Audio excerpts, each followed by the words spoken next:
గురుదత్త శ్రీ గురుదత్త. సరికొత్త సాహిత్యం సృష్టించాలన్న ఆవేశం వారిది. పుటం పెట్టిన బంగారం లాంటి కవితను కాంక్షించే తత్వం వారిది. 20 ఏళ్లు నిండకుండానే యూరోపియన్ సాహిత్యాన్ని మదించిన మేధస్సు వారిది.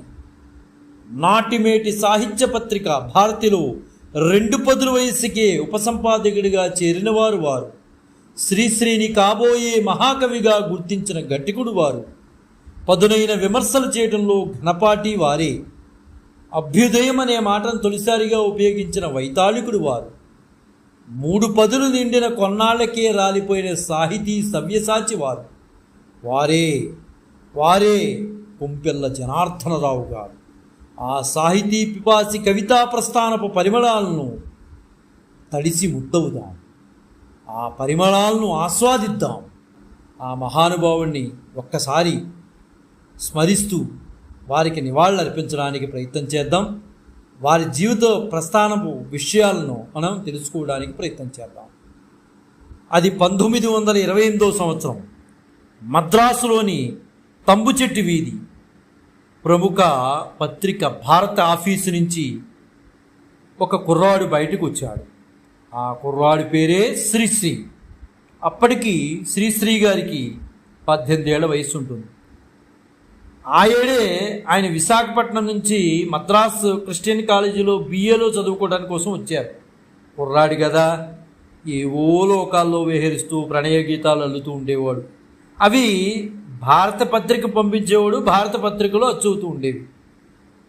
ఆయన ఒకరోజు భారతీయ ఆఫీసు నుంచి నడిచి వస్తుంటే శ్రీశ్రీ గారు ఆయన వెనుక ఒక వ్యక్తి ఆయన్ని వెంబడించసాగారు. బహుశా శ్రీశ్రీ గారి దృష్టిలో అతనికి వెంబడించే వ్యక్తికి 22 ఏళ్ళు ఉంటాయని శ్రీశ్రీ గారు అనుకున్నారు. శ్రీశ్రీ గారు ఎటు వెళ్తే అటు వెళ్తున్నాడు అతను. శ్రీశ్రీ గారు చైనా బజార్లోకి వెళ్ళారు, చైనా బజార్ వీధిలోకి వెళ్ళారు. ఆ వెంబడించిన వ్యక్తి కూడా చైనా బజార్ వీధికి వచ్చాడు. అంటే ఈయన ఎటు వెళ్తుంటే అటు వచ్చేస్తున్నాడు. వెంటనే ఆ కుర్రాడిని చూశాడు. ఆ కుర్రాడి యొక్క ఆకారం ఎలా ఉందంటే బక్కపలుచుగా ఉన్నాడు. ఖద్దరు లుంగి, ఖద్దరు చొక్కా, ఎర్రటి ఒళ్ళు, సూదుల్లోంటి కళ్ళు, చిన్న నవ్వు ముఖం, అమాయకతను ప్రకటించే పొందిక, నూనె పెట్టిన సన్నని జుట్టు, కాస్త మధ్యపాపిడి. నేను భారత్లో పనిచేస్తాను, నా పేరు అన్నాడు ఆ యువకుడు. వెంటనే శ్రీశ్రీ గారు మీ పేరు కొంపెల్ల జనార్దనరావు కదా అన్నాడు. వెంటనే అవునండి, నా పేరు కొంపెల్ల జనార్దనరావే. అంటే శ్రీశ్రీ గారికి అప్పటికే భారత్లో వచ్చే కొంపెల్ల గారి పద్యాలు చదివి ఉన్నాడు. అంతే. ఆయన ఎంత మురిసిపోయాడంటే ఆ వ్యక్తిని చూసి అంతగా మురిసిపోయాడు. అంటే కొంపెల్ల జనార్దనరావు గారి యొక్క పద్యాలను ఒక్కసారి ఊహించుకున్నాడు. ఎదురుకుండా వ్యక్తిని చూశాడు. అంతే. ఎంత ఆనందపడిపోయాడంటే శ్రీశ్రీ గారు అంత ఆనందపడిపోయారు. అయితే కొంపెల్ల జనార్దనరావు గారికి కవిగా ఏదో సృష్టించాలి, ఈ ప్రపంచానికి ఏదో చెయ్యాలి అని అనుకునేవారు.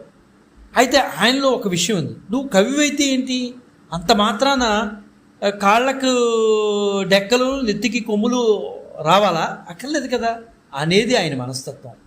సాధారణంగా జీవితాన్ని గడిపేవాడు మహానుభావుడు కొంపెల్ల జనార్దనరావు గారు. నికార్సైన కవితను కాంక్షించే తత్వం వారిది.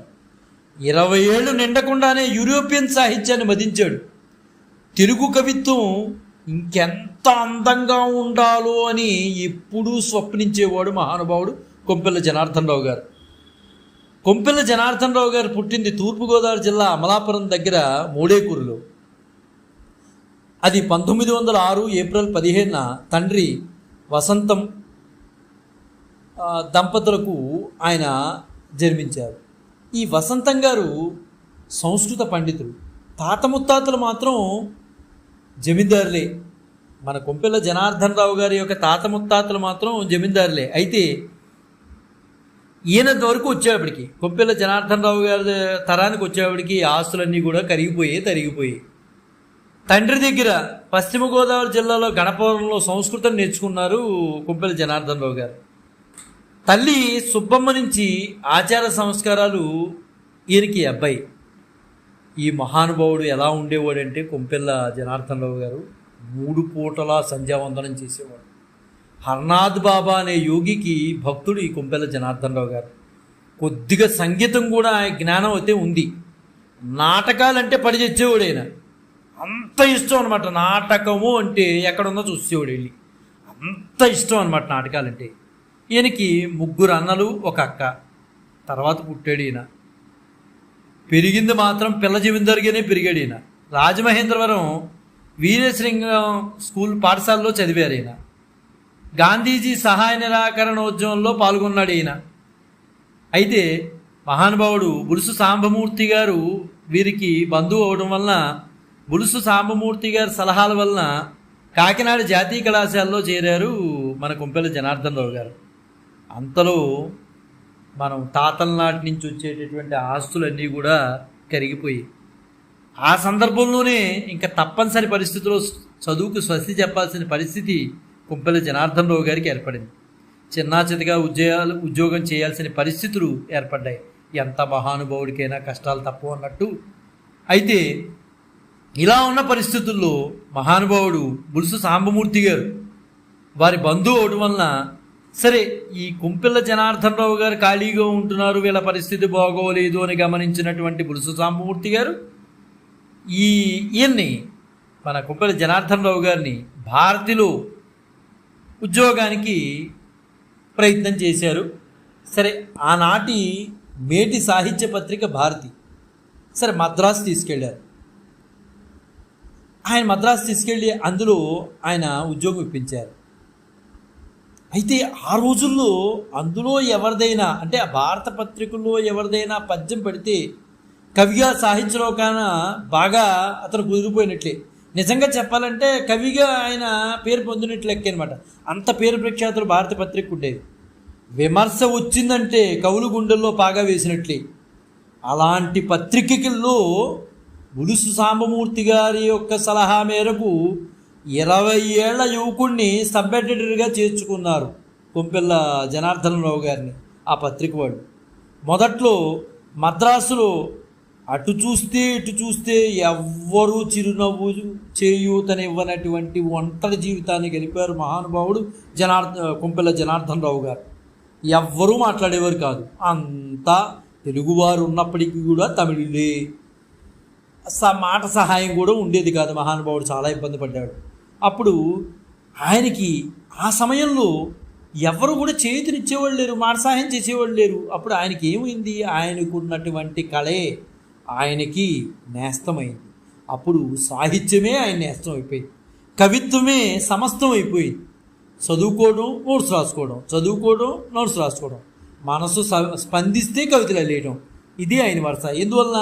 ఇంకో వ్యక్తి పరిచయం ఉండేది కాదు, ఇంకోటితో మాట్లాడేవారు కాదు, ఎవరు మాట్లాడేవారు కాదు, కనీసం చేతునిచ్చేవారు కాదు, కనీసం సలహా కూడా ఇచ్చేవారు కాదు. ఆ సందర్భంలో ఆయనకు ఉన్నటువంటి కళే ఆయనకి నేస్తమైంది, సర్వము అయింది. 1927లో భారత ఆఫీస్కి వచ్చారు తల్లావొజ్జుల శివశంకర శాస్త్రి గారు. ఆనాటి భావకవితకు సభాపతిగా ఆయన్నే చెప్పుకోవచ్చు మనం. ఎవరు? తల్లావొజ్జుల శివశంకర శాస్త్రి గారు. కొంపెల జనార్దన్ రావు గారు ఆయనకి తన పద్యాలు చదివి వినిపించారు.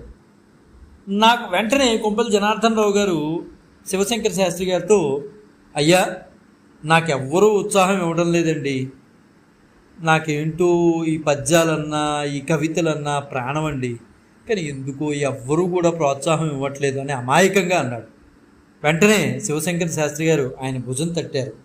సంతోషం, మరోసారి మనం మాట్లాడుకున్నాం అని ఆయన వెళ్ళిపోయారు. సాహిత్య చరిత్ర పరిశోధకులు మల్లంపల్లి సోమశేఖర శర్మతో పరిచయ భాగ్యం కలిగింది మన కొంపెల జనార్దన్ రావు గారికి. అయితే ఏంటంటే ఆ రోజుల్లో మల్లంపల్లి వారి ఇంట్లో, అంటే మల్లంపల్లి సోమశేఖర శర్మ గారి ఇంట్లో సాహితీ కుటుంబమే చెప్పుకోవాలి. ఎందువల్లంటే ఎవరో ఒకరు కవి అయిన వాళ్ళు తెలుగు ప్రాంతం నుండి వెళ్ళిన ప్రతి కవి కూడా ఆయన వెంట ఉండాల్సిందే. ఎందరందరూ కవులు నిత్యం కోలాహలంతో కొంపెల్ వారి ఇల్లు, సోమశేఖర శర్మ గారి ఇల్లు బాగా కళకళలాడుతూ ఉండేది. కవులు నిత్యం కోలాహలంగా ఉండేది. బహుశా అక్కడికి వెళ్ళిన తర్వాత ఈయనలో నూతన ఉత్సాహం వచ్చింది మన కొంపెల జనార్దన్ రావు గారిలో. ఎక్కడెక్కడో ఉన్న కవులతో కలం స్నేహం చేయాలని ఉత్సాహం వచ్చింది. అలాగా శ్రీశ్రీ గారితో కూడా ఈయన స్నేహ సంబంధాలు ఏర్పడ్డాయి. ఎందువలన అక్కడ కొంపెల్ల జనార్దన్ రావు గారు వాళ్ళ ఇంట్లో అనేక మంది కవులు వచ్చి వెళ్ళటం వలన, వాళ్ళని చూడటం వలన ఈయనకి కూడా కవులు ఉన్నారు, నాకు ఒక ధైర్యం ఉంది అని ఆయన మనసులో ధైర్యం వచ్చిందంటే సాహితీ లోకంలో మనం ఉండగలుగుతాము అనే ధైర్యం ఆయనలో మనసులో వచ్చిందనమాట. అయితే శ్రీశ్రీ గారితో ఎప్పుడైతే సంబంధ బాంధవ్యాలు ఏర్పడ్డాయో శ్రీశ్రీ గారు ఈయనకి ఎక్కువ స్నేహం బాగా కుదిరిందనమాట. శ్రీశ్రీ గారు కొంపెల్ల జనార్దన్ రావు గారు సాహిత్యమే సమస్తం అనుకుని ఆకలి నిద్ర అసలు ఉండేవి కదా. ఎక్కడున్నారో ఎక్కడ పోతున్నారో తెలియని ఆవేశంతో మద్రాసు అంతా తిరిగేసేవారు వీరిద్దరు. High court beach, Ramakrishna lunch home, Adyar Connemara library, ఇలాగా ఎగ్మోర్ వీధుల్లో విశ్వ సాహిత్యపు సరిగమ పదనిసలు సవరించేవారు వీరిద్దరు. అయితే కొంపెల్ల జనార్దన్ రావు గారు భుజంగభూషణ అనే కీర్తన పాడుతుంటే శ్రీశ్రీ గారు మాత్రం తన్మయుడైపోయేవారు. అంత చక్కగా. ఎందువల్లంటే వాళ్ళ కుటుంబంలో కూడా కొంత సంగీత జ్ఞానం అనేది కొంపెల్ల జనార్దన్ రావు గారి ఇంట్లో ఉంది. గొప్ప కవిత్వం ఎలా ఉండాలో ఎరిగినవాడు కొంపెల్ల జనార్దన్ రావు గారు. పదునైన విమర్శ చేయగలడు. బంగారాన్ని నిప్పులో కాల్చినట్టు ఉండేది ఆయన యొక్క సంగీత జ్ఞానం కానీ కవితా జ్ఞానం కానీ. ఆయన సమీక్షలు కూడా అలాగే ఉండేవి. ఆయన కొంజ అనే పేరుతో రివ్యూలు చేసేవాడు. అంటే కొంపెల్ల జనార్దన్ రావు అనే పేరు వచ్చే విధంగా కొంజ అనే పేరుతో రివ్యూలు చేసేవాడు. ఈ పొడి అక్షరాలు నిజంగా చెప్పాలంటే చాలామందికి సింహస్వప్నాలుగా ఉండేవి. బాబోయ్, ఆ కొంజ అనే పదం చూడడం అంటే భయపడిపోయేవారు. అంటే ఏం సమీక్షిస్తాడు ఈయన అనేది చాలా భయంగా ఉండేది అందరికీ కూడా. అయితే ఏ సమీక్ష చేయాలన్నా, ఏ విమర్శ చేయాలన్నా చాలా చక్కటి విమర్శ చేసేవారు. రచన బాగుంటే సరే, ఎంత గొప్పగా పోడేవారంటే అంత గొప్పగా పోడేవారు. అయితే ఈయన చిన్నప్పటి నుంచి పెరిగినటువంటి వాతావరణం కావచ్చు, ఇంటి సంస్కారాలు కావచ్చు, సంధ్యావందనం 3 పూట్ల చేసేవారు మహానుభావుడు. బహుశా ఆ సంస్కారాలు ఆయన్ని కొంతవరకు నిలబెట్టి ఉండవచ్చు ఆయన జీవితంలో. శ్రీశ్రీతో స్నేహం ఉన్నా శ్రీశ్రీ తొలి కావ్యం ప్రభవను సమీక్షించాడు కొంపెల్ల జనార్దన్ రావు గారు. ఎంత స్నేహం ఉన్నా స్నేహమే, సమీక్షే. ఎవరిని వదిలిపెట్టేవాడు కాదు కొంపెల్ల జనార్దన్ రావు గారు మహానుభావుడు. ఏదైనా విమర్శ ఉందంటే ఖచ్చితంగా విమర్శ చేసి తీరేవాడు అనమాట. శ్రీశ్రీ ఇంకా సుదీర్ఘ సమాసాలను తగ్గించాలని, ఆయన దాంట్లో సంస్కృతం ఎక్కువైపోతుందని, అనుకరణ పద్ధతిని వద్దని స్పష్టం చేసిన వాడు ఎవరయ్యా అంటే కొంపెల్ల జనార్దన్ రావు గారి. అంటే శ్రీశ్రీ గారికి చెప్పగలిగేటటువంటి సమర్థత ఎవరికి ఉంది అంటే కొంపెల్ల జనార్దన్ రావు గారికే ఉంది. మీ భాషలో సంస్కృతం ఎక్కువ అవుతుంది, సంస్కృతం తగ్గించాలి అని చెప్పాడు. అప్పటికి శ్రీశ్రీ గారి మీద కృష్ణశాస్త్రి గారి, విశ్వనాథ్ గారి ప్రభావం, విశ్వనాథ సత్యనారాయణ గారి ప్రభావం ఎక్కువగా ఉండేది. ఆ ప్రభావంతోనే ఆయన కొట్టుకుపోతూ ఉండేవాడు. ఈయన కొంపెల్ల జనార్దన్ రావు గారు ఒకటే మాట చెప్పాడు, నీకు సొంత గొంతుకు కావాలన్న స్పృహ నీలో రావాలి అని. శ్రీశ్రీ గారిని బలపరిచింది ఎవరయ్యా అంటే కొంపెల్ల జనార్దన్ రావు గారి. చాలా ఘాటైన విమర్శలు కూడా చేసేవాడు శ్రీశ్రీ గారి మీద. ఖచ్చితంగా ఇలాగే ఉండాలి. అయితే 1932లో కొంపెల్ల జనార్దన్ రావు గారికి క్షయవ్యాధి సోకింది. అయితే అయినా కవితావేశం మాత్రం ఆయనలో మసకబారలే. ఎంత క్షయవ్యాధి ఉన్నా దాన్ని పట్టించుకునేవాడు కాదు. కవితావేశం ముందు క్షయవ్యాధి ఆయనకి చిన్నదిలాగా అనిపించేది. తెలుగు సాహిత్య వికాసం కోసం ఆయన ఉదయిని పత్రిక స్థాపించాలని అనుకున్నాడు. ఒకసారి తల్లావర్జుల వారు లండన్ మెర్క్యూరీ అనే పత్రికలను కట్టను కొంపెల్ల గారికి ఇచ్చారు. ఆ స్థాయి పత్రికగా ఉదయించాలి అని తల్లావర్జుల వారు మన కొంపెల్ల జనార్దన్ రావు గారికి చెప్పారు. 1934 డిసెంబర్ తొలి సంచిగా కొంగొత్త కిరణాలు ప్రసరించింది. అప్పటికే పేరు పొందిన కవయిత్రి తన అక్క చావలి బంగారమ్మ కవిత మొట్టమొదటిగా ఆ పత్రికలో ప్రచురించబడింది. అంతకన్నా ముఖ్యం, నేను సైతం ప్రపంచాగ్నికి అంటూ విప్లవాత్మక పంథాలో రాసిన శ్రీశ్రీ గారి కవితను కూడా ముద్రించారు. ఇది నిజంగా శ్రీశ్రీ గారికి ధైర్యం ఇచ్చే నా ఘటనే అని చెప్పుకోవచ్చు. ఎందుకంటే భావకవితను పల్లెత్తు మాట అంటే భరించలేని రోజులవి. అయినా కవిత రాసి శ్రీశ్రీ ఎదిరించాడు. దాన్ని భారతికి పంపిస్తే విచిత్రంగా తిప్పి పంపేసింది. కవితా ధోరణి మార్చడానికి తాను సిద్ధంగా ఉన్న కొత్త భావాన్ని స్వీకరించడానికి ఎవరూ సిద్ధంగా లేరని శ్రీశ్రీ గారు గ్రహించారు. కొత్త భావాన్ని గ్రహించాలంటే కొంచెం కష్టమే. కొత్తగా ఏదైనా చెప్తున్నారంటే దాన్ని భరించడం కూడా కష్టమే, సహించడం భరించడం కూడా కష్టమే. అందువలన భారతి పత్రిక ఆయన రచన తిప్పి పంపించేసింది. కొత్తగా రాస్తున్నారు కాబట్టి. అందుకే పాత ధోరణిలోనే సమకూర్చిన భావదృష్టి గీతికలు లాంటివి కూడా రాశాడు ఆయన. భారతి వాటిని మహాప్రసాదంలాగా స్వీకరించింది, కానీ కొత్తతనంతో రాసినవి మాత్రం భారతి పత్రిక శ్రీశ్రీ గారి నుంచి తీసుకోలే. అయినా శ్రీశ్రీకి ఏదో తపన. పాత వాటిల్లాగానే అంతా పాతదిలా ఒకే టైపులో రాయాలి అంటే ఆయనకి విసుగొచ్చింది. నవీనత ఉండాలి, నవీన రీతితో గీతిక రాయాలి అని దానికి వేగాన్ని ఇచ్చింది కొంపెల్ల సాహిత్యం మాత్రమే అని చెప్పుకోవాలి. కొంపెల్ల జనార్దన్ రావు గారి సాహిత్యమే. ఎవరిదో అలా మోసలో పోసినట్టు రావడం అనేది కొంపెల్ల జనార్దన్ రావు గారికి ఎప్పుడూ ఇష్టం లేదు. నూతనత్వం ఉండాలి, ఉత్తేజాన్ని ఇవ్వాలి అనే ఉద్దేశంతో చెప్పేవారు. ఆ ఉత్తేజాన్ని ఇచ్చింది ఉదయినిలో జయభేరి ప్రచురణం. కొత్త బాణీలు రాస్తే ఎవ్వరూ అచ్చివేయరన్న దిగులను శ్రీశ్రీకి పోగొట్టినవాడు నిజంగా కొంపెల్ల జనార్దన్ రావు గారి. మహాప్రస్థాన గీతాలకు నాంది ఈ జైబీరి గీతమే. అభ్యుదయం అనే మాటను తొలిసారిగా వాడింది కొంపెల్ల గారే. 1935 ఫిబ్రవరి సంచికల్లో ఆ మాటనే శీర్షికగా తీసుకుని 1933లో శ్రీశ్రీ ఏకంగా కవిత రాశాడు. అది కొంపెల్ల గారు చూపించినటువంటి వెలుగు దారి అని మనం ఖచ్చితంగా అనుకోవచ్చు. ఉదయానికి మంచి పేరు వచ్చింది. విశ్వనాథ సత్యనారాయణ గారు జయంతి పత్రిక స్థాయి ఆ ప్రశంసలు కురిపించింది, కానీ బొత్తిగా లక్ష్మీకళేం అందగించింది. రాను పత్రిక అప్పులు కొండంత అయింది.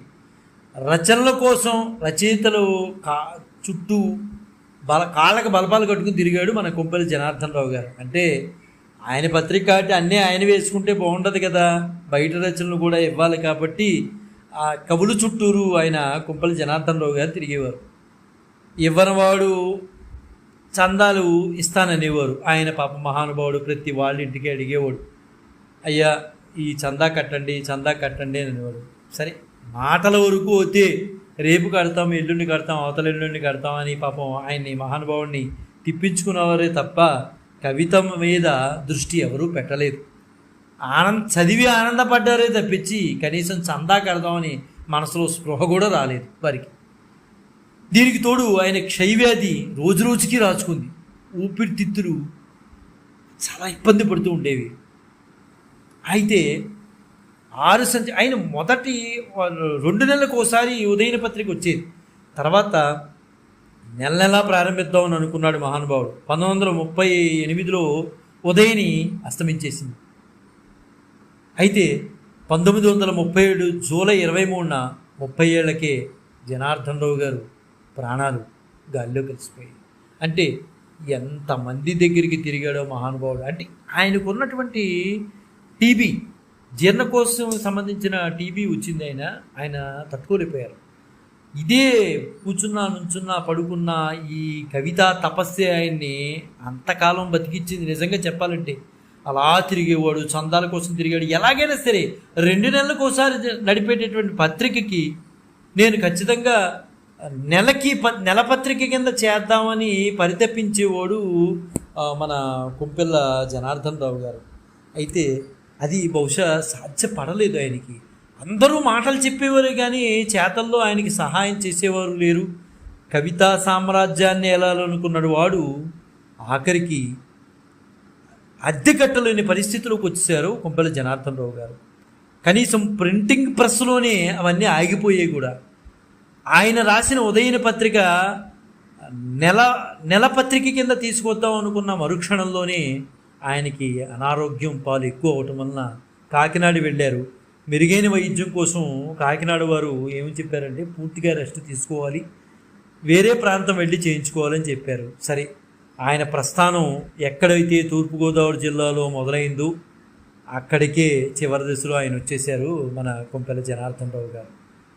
అయితే ఆయన ఆరోగ్యం బాగా బాగా బాగా బాగా క్షీణించిపోయింది. ఆ క్షీణించిపోయిన క్రమంలో ఆయన ఏమీ చేయలేనటువంటి పరిస్థితి కొంపెల జనార్దన్ రావు గారు 1937 జూన్ 23న 30 ఏళ్లకే కొంపెల జనార్దన్ రావు గారు ప్రాణం గాలిలో కలిసిపోయింది. అయితే ఆయన బ్రతికుండగా ఎవ్వరూ కూడా సహాయానికి నోచుకోలేదు. మాటలు చెప్పిన వారే, అద్భుతమైన కవిత్వం అని పొగిడిన వారే తప్పించి ఆయనకి సహాయం చేసిన వాళ్ళు బహుశా ఎవరూ లేరు. మాటలు చెప్పిన వారే తప్పించి చేతల్లో ఆదుకున్న వాళ్ళు ఎవరూ లేరు. నిజంగా ఆయన ఆదుకుని ఉండుంటే ఆ ఉదయని పత్రిక బతికేది, కొంపెల జనార్దన్ రావు గారికి ఆయుష్ కూడా పెరిగేది. ఆయన చనిపోయిన అప్పుడు ఒక్కసారి శ్రీశ్రీ గారు అన్నారనమాట, కొంపెల జనార్దన్ రావు చనిపోయి బతికున్నాడు, నేను బతికుండి చచ్చిపడి ఉన్నాను.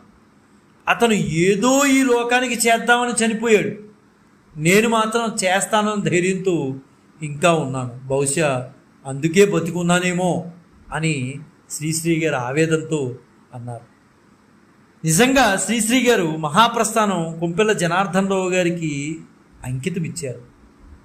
ఒక్క విషయాన్ని గమనిస్తే 1935-36 సంవత్సరాల్లో జనాభా బహుశా 2 కోట్లు అనుకుంటే